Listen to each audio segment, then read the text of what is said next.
Hey, it's the casual elder here, playing the long game. In the last set of the game video, we found something interesting. MCOC has more ways to spend money than ever, and yet the revenue numbers we looked at have been trending down for years. I ended that video with a question. What happened? Well, I've been digging into one possible piece of that story, and the deeper I went, the more interesting it became. Has MCOC simply gotten too big? Because Kabam themselves have acknowledged something pretty significant about the state of the game. Their words were, the game is too big. When I started looking at how much MCOC has expanded over the last decade, I realized there are two completely different sides to this problem. The first is everything the game asks you to do, the player, and the second might be even bigger, is everything the game expects you, the player, to know. I've been playing MCOC for a long time, and when I think back to the earlier years of the game, one difference stands out. MCOC used to be a much simpler game.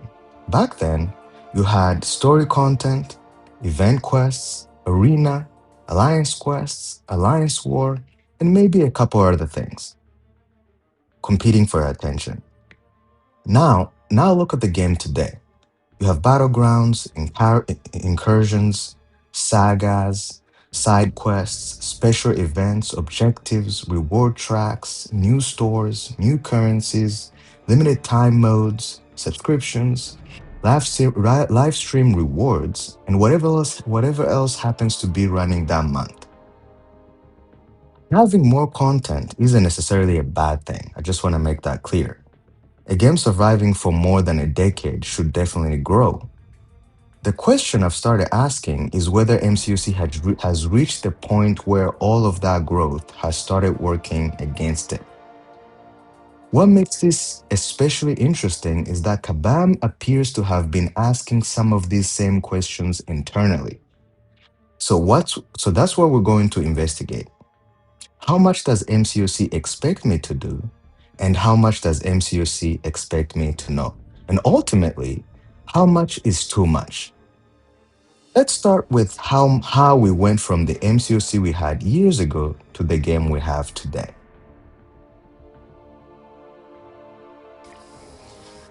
Now, when you put MCOC on a timeline, I think the change becomes much easier to see. As you can see, the game didn't become this complicated overnight. Kabam kept adding to it, piece by piece, year after year.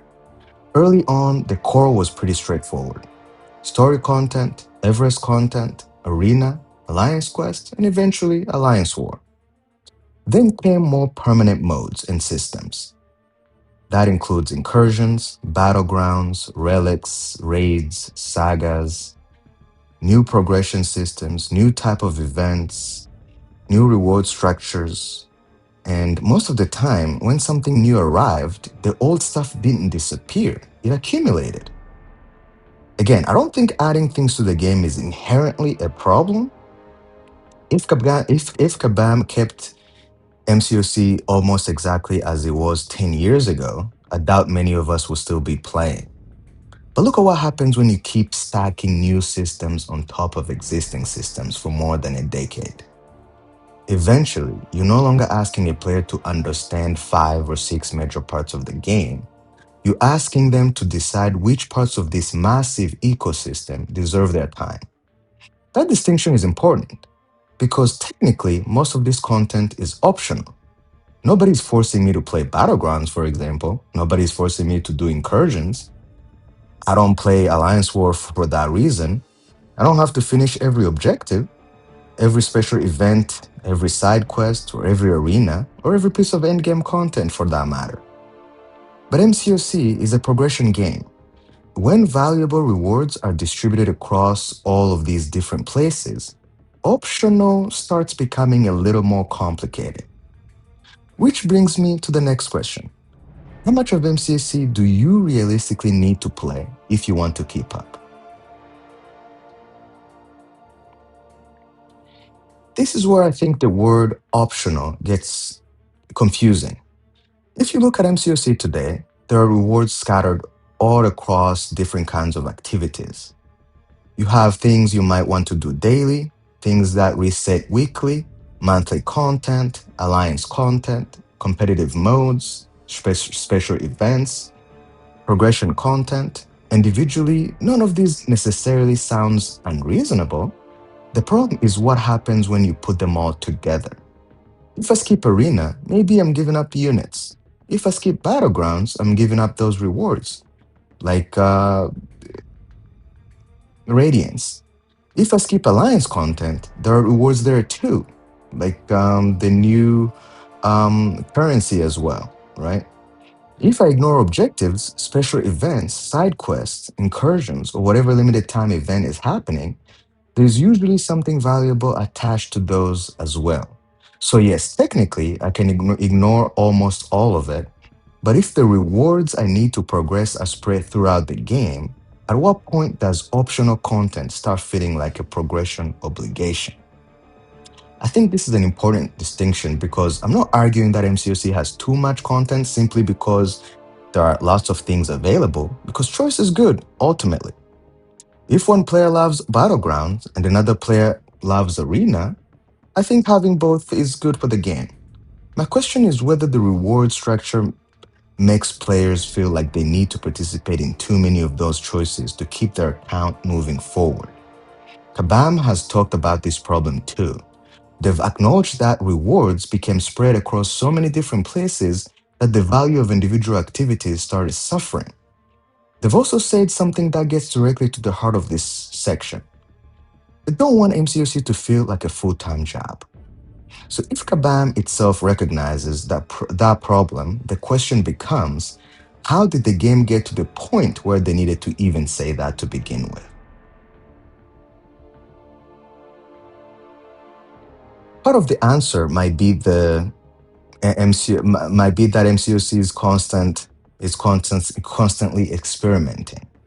I understand why Kabam does this. If you make side quests the same way every month for years, eventually players get bored. Kabam has said they wanted to try new and novel ways to deliver limited time content.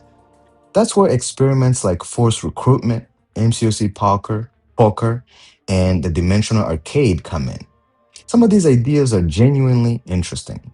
The problem I keep coming back to is this. If Kabam already believes the game is too big, how many different kinds of game modes does MCUC need to become? Because now I'm not really choosing between story, arena, alliance, content, battlegrounds, incursions, and everything else. I'm also occasionally being asked to learn entirely new systems that might only exist for a limited time, whether it's a card style mode, whether it's a browser based experience outside the normal game, which is wild, whether it's a squad building experiment. Again, I'm not saying these experiments are bad. Some players liked them. I think experimenting is healthier than doing the exact same thing forever, but experimentation still adds cognitive load, another set of rules, another set of rewards, another thing to understand, another thing competing for my attention. So for me, the question isn't should Kabam stop experimenting? The question is how much experimentation can you keep layering on top of a game that you already admit has become too big?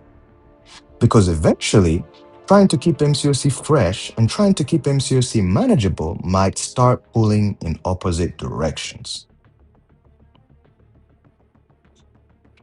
When you look closer at what Kabam means when they say the game is too big, their explanation is more important than the quote itself. Kabam says MCOC has now hundreds of places where players receive rewards and so on. Think about what that means from both sides. For us as players, rewards are scattered across more and more activities. But Kabam has to maintain all of these activities too. Progression moves forward, rewards become outdated, stores fall behind, and older modes lose value. Then those rewards need to be updated again. Kabam admits they don't have the resources to keep hundreds of different rewards channels updated at the same time. So you end up with this strange situation where the game might technically be giving players more rewards overall, while individual pieces of content start feeling less valuable. Then there's the player time problem we already talked about. Kabam said they don't want players feeling like MCOC has become a full-time job to keep up. That line sticks with me because it describes exactly what I've been trying to separate throughout this video. Having a lot of content isn't necessarily the problem. The problem starts when maintaining your progression makes you feel responsible for too much of it. At this point, that's no longer only my interpretation. Kabam has identified the same tension from their side of the game. So now we get to the more difficult question. If Kabam knows MCOC became too big, how do you make a 10-year-old game smaller without taking the game away from the people who enjoy all of these different parts of it?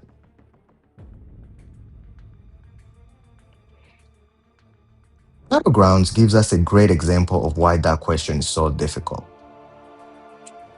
Because what happens when a mode is incredibly successful with the players who love it, but most of the player base barely engages with it?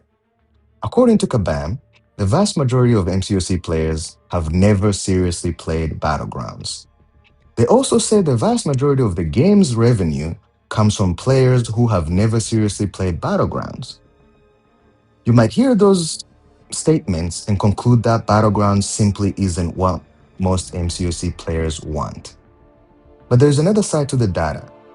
The players who do become heavily invested in Battlegrounds have extraordinary retention. Ben gave one example where, over an 8-month period, only 3 Celestial players stopped playing. Not 3%, just 3 individual players. So Battlegrounds seems to produce an incredibly committed core audience while failing to seriously engage most of the overall player base. Kabam even found some evidence that periods with better Battlegrounds rewards correlated with worse overall player retention. The conclusion then was that focusing heavily on Battlegrounds wasn't going to solve MCOC's broader retention problem. I understand how they got to this conclusion, but I think we have to be careful about what those numbers tell us. If most players don't seriously play Battlegrounds, does that mean most players don't want a competitive mode? Or did Battlegrounds give people reasons not to play it? Think about back to its launch. Participation was much more expensive. Entry itself was heavily monetized, which was something creators and players criticized at the time when it originally launched. Then you have matchmaking. How many players tried Battlegrounds repeatedly, ran into accounts they felt they had little chance against, and decided this mode simply wasn't for them? Rewards are also another issue with Battlegrounds. MCOC progression moves very, very quickly. Yet Battlegrounds rewards have gone long stretches without meaningful updates. If the rewards fall behind, participation falling doesn't necessarily tell me people dislike the mode. It might tell me the incentive stopped matching the time and frustration involved. That's why I don't think the statement most players don't play Battlegrounds settles the question at hand. Battlegrounds has the ingredients to be one of the best modes MCOC has ever created. That's what I believe. It rewards roster depth, champion knowledge, drafting, strategy, matchup knowledge, and actual fighting ability. So maybe the lesson isn't that MCOC players don't want Battlegrounds. Maybe the version of Battlegrounds Kabam created and presented simply hasn't met the players' expectations. I don't know which explanation is right, but those are two completely different conclusions, and the engagement numbers alone don't tell us which one is true.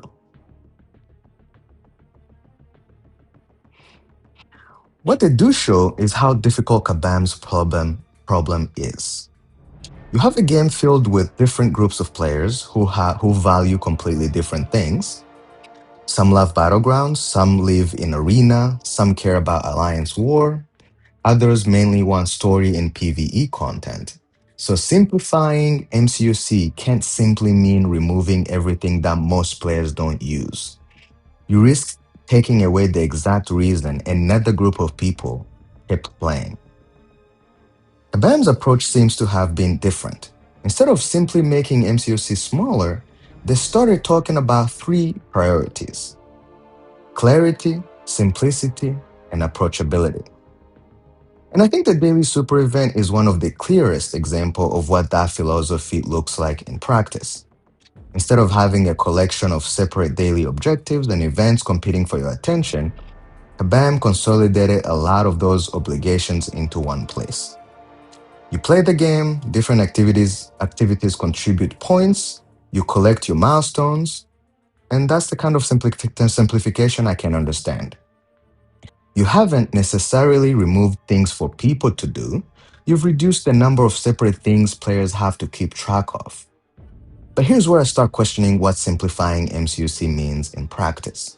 Because while Kabam has been consolidating certain systems, the larger game has continued expanding. Sagas, realm events, we have like realm events like once every 2 months now. New reward tracks, new resources, new stores, new objectives, limited time experiments, new project progression systems, Twitch drops. So are we making MCUC simpler? Or are we just getting better at organizing a game that continues becoming more complicated? I don't think those are the same thing. And I'm not saying Kabam's approach is wrong either. Maybe consolidation is the only realistic answer for a game this old. You keep the variety people enjoy while reducing the friction around it. If the goal is clarity, simplicity, and approachability, I think the player experience is what ultimately matters. Does MCOC feel simpler to understand and keep up with today? What do you guys think? Or does it simply have better organization around an increasingly large number of systems?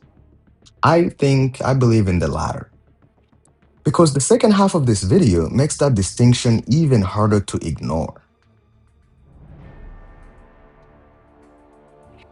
So far, we've been talking about how much MCOC asks you to do in terms of content and all these things.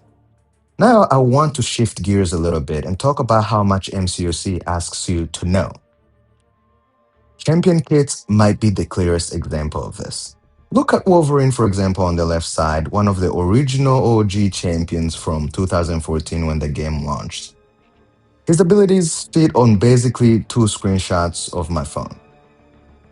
Critical hits can cause bleed, attacking and being attacked can trigger regeneration, his special 3 guarantees a bleed, and his signature ability gives him another way to trigger regeneration. That was basically Wolverine, that's it. Now compare that with Enchantress on the right, released in 2024, exactly a decade after the game was launched.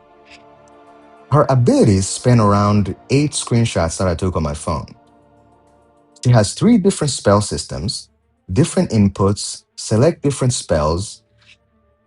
Each spell has its own effects and removal conditions. Her special attacks interact with those spells differently. She has defensive mechanics tied to active spells, power interactions, charm, and additional effects through her signature ability.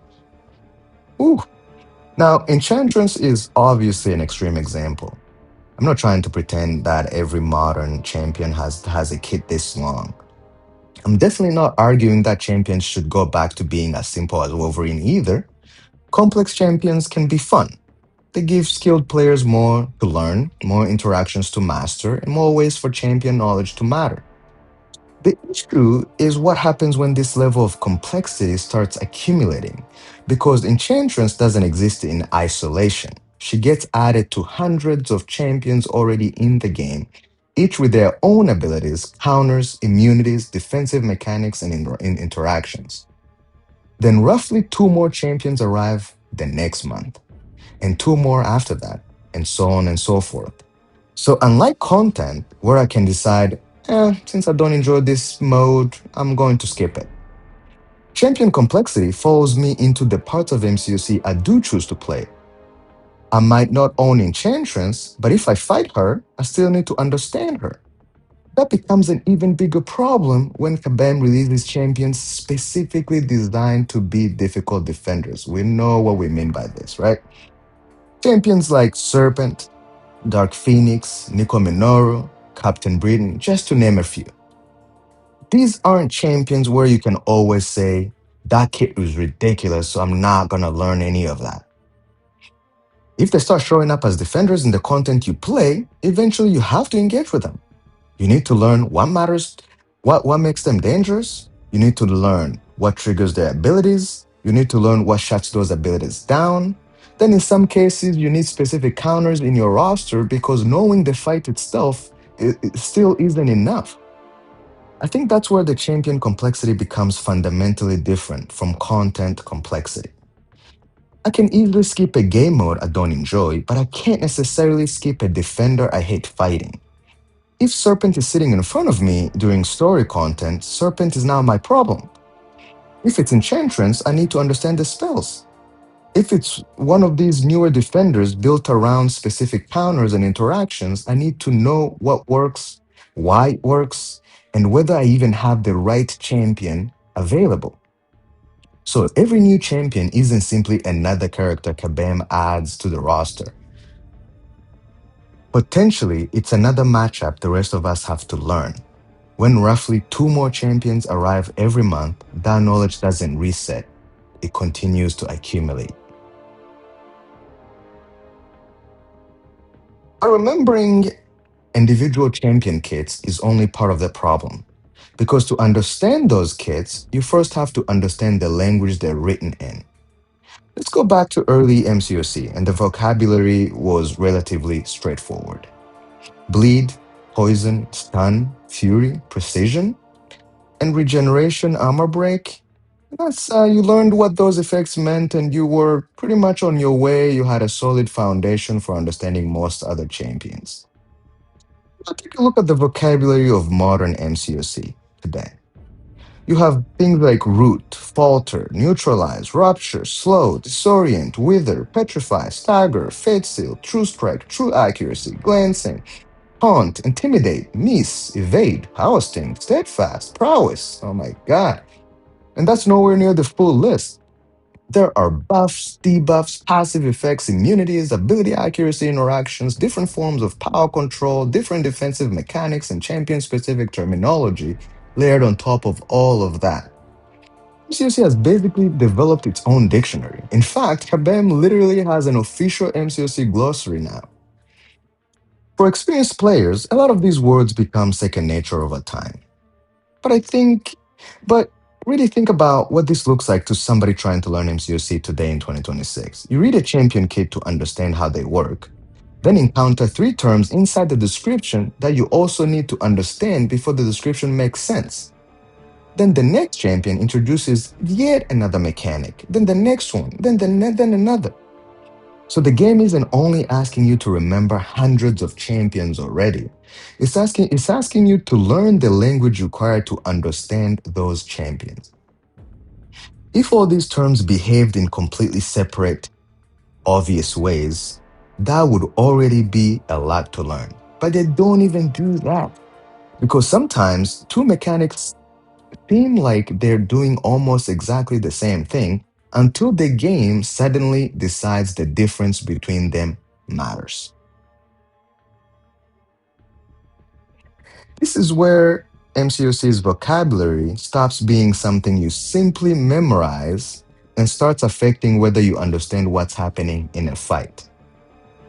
Let's take miss and evade, for example. From my perspective, if I throw an attack and it doesn't connect, that's the same basic result with miss and evade. But internally, MCOC treats miss and evade as completely different mechanics. A counter for one doesn't automatically counter the other. Then you have things like true accuracy, true strike, and true sense. They're so close to each other, it's hard to always remember which one is which. Those names sound almost interchangeable, but they're not. They overlap in what they counter, but each follows different rules or look, and it's just so confusing. Or look at something like as simple as an incinerate. An incinerate debuff and a passive incinerate might both be burning the champion and dealing damage, but the game doesn't treat them the same way. Debuff immunity might stop one while doing nothing to the other. It gets even stranger when the exact same terminology doesn't guarantee the exact same mechanic. This the easiest clear example of this is Falcon's lock-on ability. Sam Wilson also has lock-on ability. Yet those two lock-ons don't necessarily counter the same defensive abilities because of how each champion's version works underneath. So now knowing what an effect does isn't enough. You need to know what the game calls it. Another example that comes to mind in this part is look at like Nick Fury's Second Life. It's treated very differently because of the way it's coded underneath. It's very hard to stop it from triggering versus some other champion that have a second life, or I'm not even a second life, but that have that don't die immediately. They can you can counter them, but you can't use the same tactic on Nick Fury for some reason. So whether it's a debuff, buff, passive, or something else, what specific mechanic is producing producing the effect, where your counter actually targets, and what exceptions Kabam has written into the interaction. There's even been a case with Root where this is actually very funny in a way. There's been a case with Root where Kabam acknowledged their own design team had been working under a different understanding of how the mechanic was functioning in the game. And I was like, if people designing champions can run into confusion over these interactions, I think it's fair to ask how much the average player is expected to keep straight. Because all of these rules don't exist independently. Once you enter an actual fight, they start interacting with each other. And that's where the complexity really starts multiplying. Because an actual MCOC fight isn't your champion versus one defender in isolation. It's your champion versus their champion, the defender, plus the nodes, plus your masteries, plus your relic, plus synergies, plus whatever rules are specific to the game mode you're playing. And all of these systems can interact with the champion abilities we were just talking about. Take the Hulkbuster fight on screen as an example in Act 10 Epilogue. That fight has 11 active nodes. 11.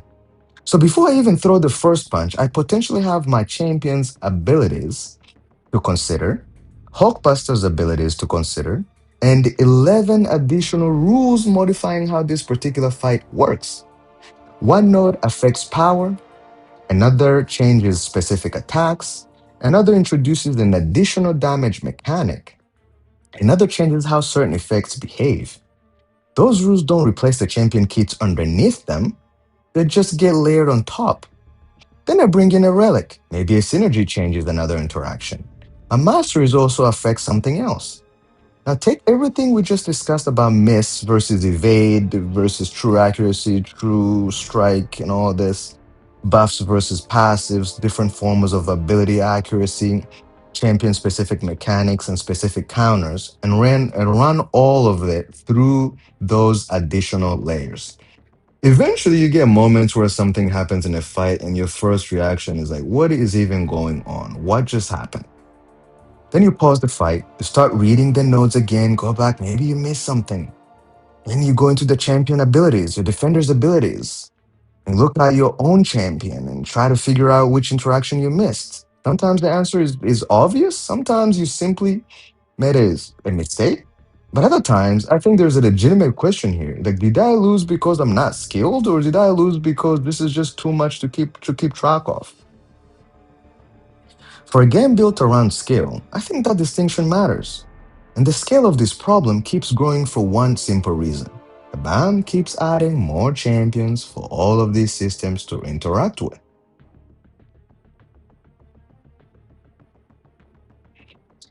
Roughly 2 new champions every month. That's around 24 new champions every year. That pace going for 5 years, and you're looking at roughly 120 new champions. But the important number here isn't really 120. It's everything attached to those 120 champions. Each one potentially brings a new offensive kit, a defensive kit, new immunities, new counters, new terminologies to keep track of, new matchup knowledge, new interactions with nodes, new interactions with relic, and new interactions with hundreds of champions already in the game. That's why I don't think roster size alone describes what's happening here. The roster isn't simply getting bigger, the knowledge base is getting bigger with it. So every month, I'm potentially learning two new champions while still remembering how to fight the champions from last month, last year, 5 years ago, and 10 years ago. Then consider what we just talked about with difficult defenders. A new champion doesn't need to be on my account to become relevant to me specifically. If they become a common defender in Battlegrounds or Alliance War or Everest content, or somewhere else I play, their kit has effectively entered my required reading and understanding. And these compounds, two champions this month doesn't sound like much. 24 in a year doesn't sound insane either. But after years of doing this, those champions are interacting with an expanding dictionary of mechanics, hundreds of other champions, increasingly complicated nodes, relics, masteries, synergies, and mode specific rules. Oof. So when we ask whether MCOC has gotten too big, I don't think we should only count how many buttons there are on the home screen. There is another kind of size that's much harder to see. How much information does a player need to carry around in their head to understand the game they're playing? And when you combine that with everything MCOC asks players to do, I think we finally get to the bigger question this entire video has been building toward. If MCOC has become this complicated on both sides, how do you simplify it without striping away everything the game has become? Because that's the challenge Kabam is facing. On the content side, they've acknowledged too many reward channels, too many systems to maintain, and the danger of players feeling like they need to do everything just to keep up. To their credit, though, they've tried to address some of that. The example I mentioned earlier was a daily super event, which consolidated a bunch of separate obligations into one place. Radiance was introduced as a way to make competitive rewards easier for Kabam to manage. Then Essentia went further by consolidating multiple currencies and stores. Those are real attempts at simplification, and I appreciate that. But at the same time, MCOC continues expanding. Twitch drops add another reward channel. New objectives appear, new experimental modes come and go, new events, progression systems, stores, and resources continue entering the game. Then there's the champion side. Oof. Even if Kabam perfectly organized every piece of content tomorrow, right? The amount of knowledge MCOC asks players to retain would still be growing because there's always going to be two new champions every month. More abilities, more defensive mechanics, more counters, more terminology, more interactions. And those champions get combined with nodes, relics, synergies, masteries, and mode-specific rules. So Kabam is almost fighting complexity from both directions. They're consolidating parts of the game to make MCOC easier to manage, while continuing to add new things to play for players to do and new things for players to learn. That's why I don't think the question is whether Kabam is trying to simplify MCOC, because they clearly are. The question is whether they're simplifying it faster than they're adding complexity. Because you can consolidate 5 currencies into one, you can combine 10 objectives into one event, you can reorganize stores and reward structures, but if I still have more content to track, more champions to learn, more mechanics to remember, and more interactions to understand, has MCOC actually become simpler? Or have we gotten better at organizing the complexity? I keep coming back to this question. To me, it's more of the latter. I think they're just getting better at organizing the complexity and pretending like it's simple. And maybe organizing the complexity is the only realistic solution for a game that's been growing for more than a decade. It's very complicated, it's hard to say. But there is one piece of evidence we haven't even talked about yet. What happened when Kabam started focusing on clarity, simplicity, and approachability? Because for the first time in 4 years, the player base apparently started growing again. In the second half of 2024, Kabam reported something they hadn't been able to say in 4 years. The player base grew year over year for the first time in that little window of 2024. Now, I want to be very careful with this number because that was 2 years ago, first and foremost, and Kabam reported growth for that specific period with no specific number. But as far as I've been able to find, they haven't publicly celebrated another year over year player growth milestone like that ever since. We also don't know how large that increase was. Was it a major reversal? Was it a small little increase that barely pushed the number positive? Did that growth continue into 2025 and 2026? We don't know. Or was it temporary? No idea. We simply don't have enough public data to answer those questions. But the fact that they haven't celebrated another year over year growth publicly, I think it tells you all you need to know. I think that context is important because I don't want to take one positive data from 2024 and turn it into a story the evidence doesn't support. It also doesn't prove that simplification caused the growth. There were other changes happening in MCOC at the same time, and player growth isn't going to come down to one decision anyway. But I still think the timing is worth paying attention to. Kabam had spent years watching the player base decline since 2020, and they started questioning where they were focusing their attention. They recognized that MCOC had become too big, and they talked about clarity, simplicity, and approachability. They started consolidating some of the things players were expected to keep up with, and then, at least for that period, a little short period in 2024, the direction shifted, changed. Maybe there's a lesson in that, because after looking at everything in this video, I don't think MCOC's problem is simply that there is too much content. I don't think the answer is going back to 2015 MCOC with simple champions and 5 things to do either.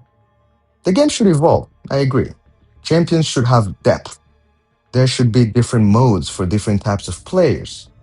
But there has to be a point where more stops automatically meaning better. On one side of MCOC, we have the question, how much do I have to do? And on the other side, how much do I have to know? And you put those things together, and I think we arrive at the real state of the game question. How much is too much? Maybe that brief growth in 2024 was evidence that Kabam was moving in the right direction. Maybe it was not. With our newer player-based numbers, we don't know. But I do think Kabam was right about one thing. Keeping players engaged doesn't always have to mean giving them another mode, another objective, another reward track, another mechanic, or another complicated defender to learn. Sometimes making MCOC easier to understand, easier to manage, and easier to come back to might be more valuable than adding one more thing. And 2 years after that first sign of player growth, I think the question now is whether Kabam has continued moving in that direction or whether MCOC has started getting bigger again. What do you guys think? There's still something bothering me. Because we've now looked at two pieces of this puzzle. In the first set of the game video, we looked at the money side. In this one, we looked at the size and complexity of the game. And neither one completely explains why players who spent years building their accounts would eventually decide they've had enough. Think about what playing MCOC requires. You don't build an account in a weekend. Some of us have spent 5 years, 8 years, 10 years even, building these rosters. Playing thousands of fights, thousands of hours, learning champions, building resources, ranking champions, joining alliances, progressing through title after title. So what really makes someone walk away from all of that? I think there's another piece to this story we have not looked at yet. And unlike monetization or complexity, this one is much harder to measure with a graph. Because once a player starts questioning their relationship with the game itself, something deeper has changed. And that, my friends, is what I want to investigate in the next video of this series. If you liked what you heard, please like and subscribe. If you didn't, I still appreciate you listening this long, and I'll see you in the next one. And remember, it's just a game.